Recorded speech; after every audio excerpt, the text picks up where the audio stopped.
time. And so we'd like to demonstrate musically what we're going to be theologically talking about in just a second.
Yes, you did a wonderful job.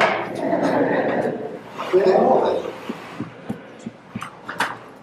Let's bow our heads together. Lord, may the words of my mouth and the meditations of our hearts be acceptable in your sight, Lord, our rock and our redeemer. Amen. The key is listening to one another. The key is paying attention to what the other guys are doing in jazz. And we're going to come back to that thought in just a moment. But first, let's climb inside of Hebrews chapter 13. Because Hebrews 13 presents the reader with some problems. So unique to this verse, that there's a change in tone from everything that had come before. Chapters 1 through 12 have a certain feel to it. And when you get to 13, there's a shift. But we have chapter 13. Without it, this would feel very much like an epistle. It would feel like a kind of literature, not quite a letter, but we do have 13, so we count it as an epistle. Second, there's this minor literary problem. There's an exposition, this is what I just read, and then just after what I read, there's the final benediction and the greetings, that epistle-type language that we're so used to from all of the Pauline letters. But the point of bringing up these two problems is that it helps us make sense of the context of our reading, the context of these verses, and then it highlights the limit that we encounter each week when we take a slice of Scripture out of its original context and when we try to make sense of it and apply it to our daily lives, the way that we live, and the way that God calls us to live. We see this limited picture. Now, let me take a step back and look at the entire epistle to the Hebrews. It's all about Christ Jesus. He's greater than the prophets. He's greater than our ability to imagine him. He's the same yesterday, today, and forever. And thus we hold on to him. Now, Hebrews doesn't catalog a list of rules for existence, but it leads to this important part that we started with in this reading, mutual love. This idea of living together in mutual love. Let mutual love continue. And although our reading this morning seems prepackaged for consumption, and even as I read it, you may have been thinking, that's pretty good. You can sit down now. We don't have to add to that. We shouldn't misinterpret the exhortations in the passage, the admonitions, as transferable directly from its original context to today. First of all, the open line. Let mutual love continue. What does that mean to us today?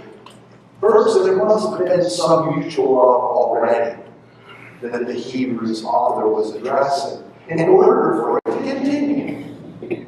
Second, how do we define it? Does the way we define it match the way its original author intended? We might think we can, But most importantly, and this gets into the wider context of Hebrews, does our definition match God's definition? Mutual love is not unique to Hebrews. We find it throughout the New Testament. We find it in the Old Testament, but in the New Testament, it's in Romans 12, 9 to 10, 1 Thessalonians 4, 9, 1 Peter 1, 22, 2 Peter 1, 7. And in each case, we, those of us who call ourselves Christ followers, are called to love and care for God's family, the other Christ followers. Here, our theology distinguishes us from secular humanists because the call is for these Christ followers to seek the best for other Christ followers. Mutual love reflects the understanding that Christians live in relation to other Christians. Not just the world, but we live in relation to one another. Our faith informs our existence.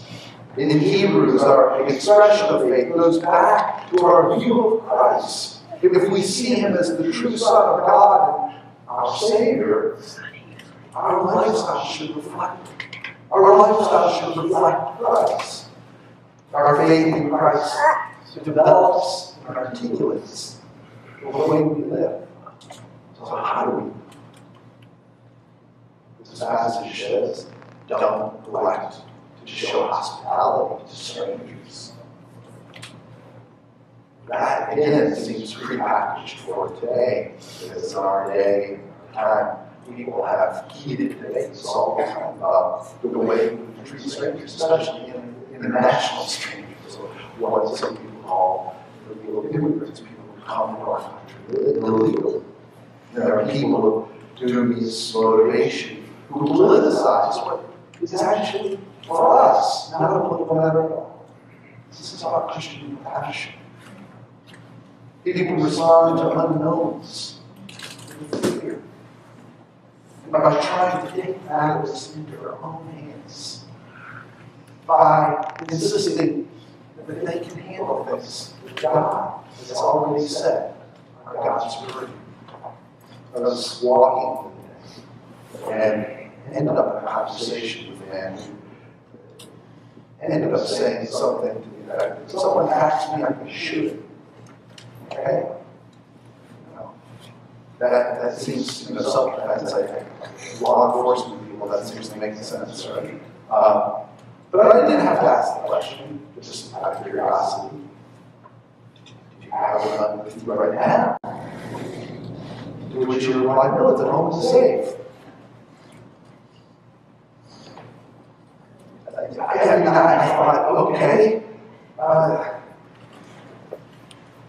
when did we become so frightened? When did we decide that God was no longer capable of protecting us? In Hebrews, we see a call to put our faith in Christ. With every breath we take, to put our faith in Christ, to put our trust in Christ. It says, remember those who are in prison. I don't know if you caught that little caveat. It didn't just end there. It didn't say this, but it implied. But that's not enough. Remember them as if you were in prison with them. In other words, empathize, have compassion, and think about the other. Now, who were the people this passage was addressing? It was other Christians who were in Christian for suffering, for following Christ, for putting their faith in Christ Jesus. Remember those who are being tortured. It's not enough to think about those who are being tortured. Remember them as if you were experiencing torture too. The exhortations go on, including relational and financial integrity, not as a list of do's and don'ts, but as a method of following Christ. As a set of parameters, not like scales and keys that we follow in music to stay together. The song wouldn't have worked if Glenn decided to start in the key of G, I decided to start in the key of A, Robbie's over there in B flat, and Winnie, what key were you in? Just kidding. Percussion is in the right key all the time. We have to follow the same rules, and we don't encounter the exact same circumstances that they encountered in Hebrews. This is a method of putting Christ first in our lives. We don't necessarily have people who are under torture for professing Christ. But we do see incredible need in the world around us.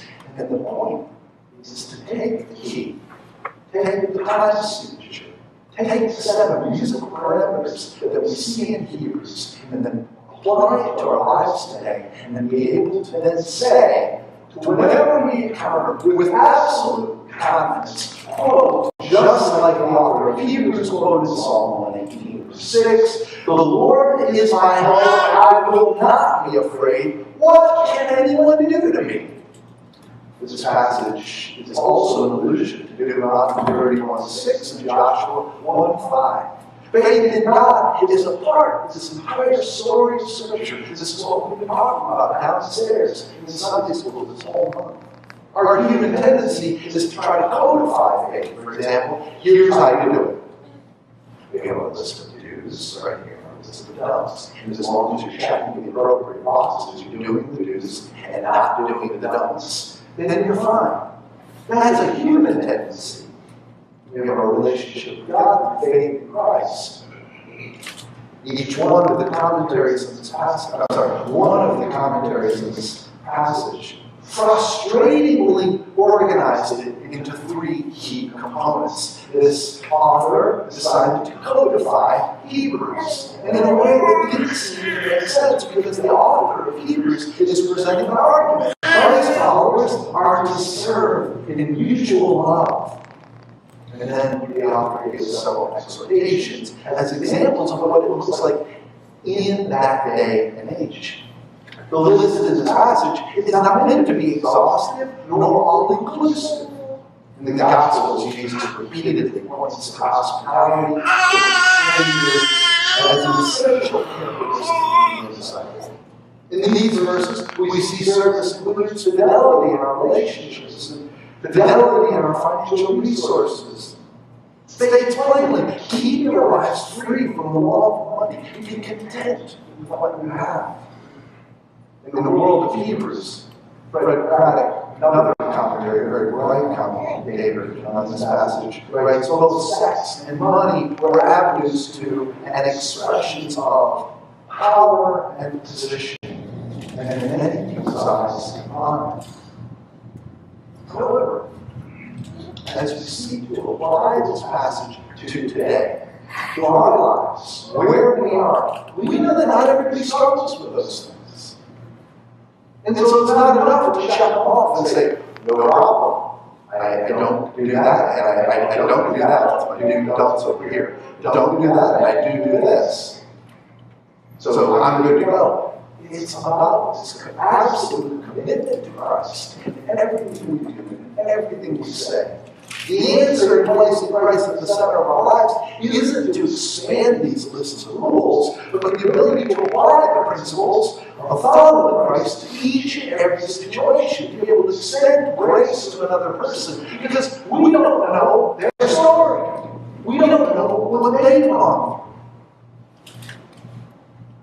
through. We're called to right service, but that service requires improvisation. Where we react to the situations we encounter.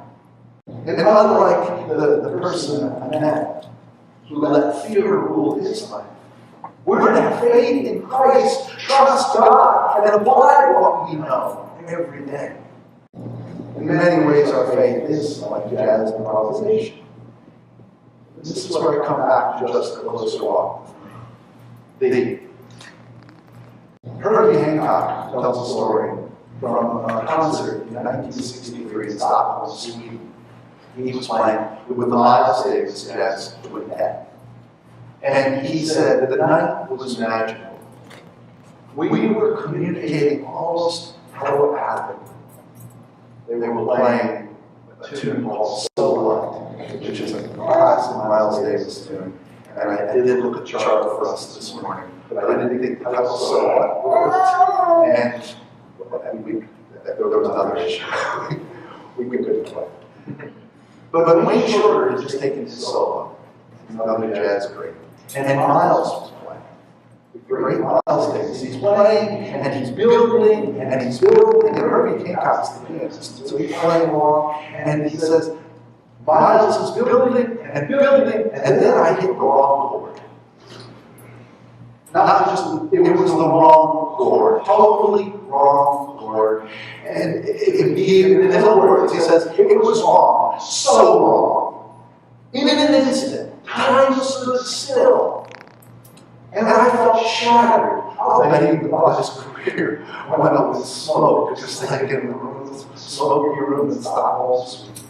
He said, Miles took a breath.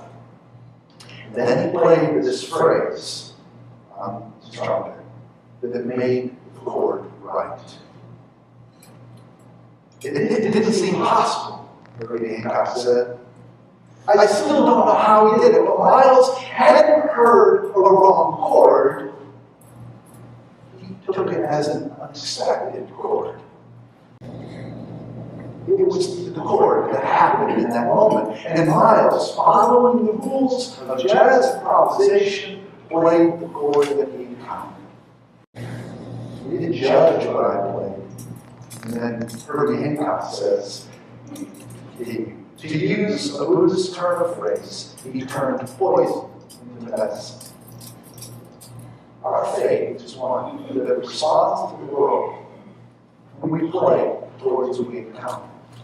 We can turn poison into medicine. Unexpected guests can become lifelong friends, keeping our integrity in everything, not only money, but at work and anything else we encounter. Our relationships, our friendships, everything we do can become a testimony.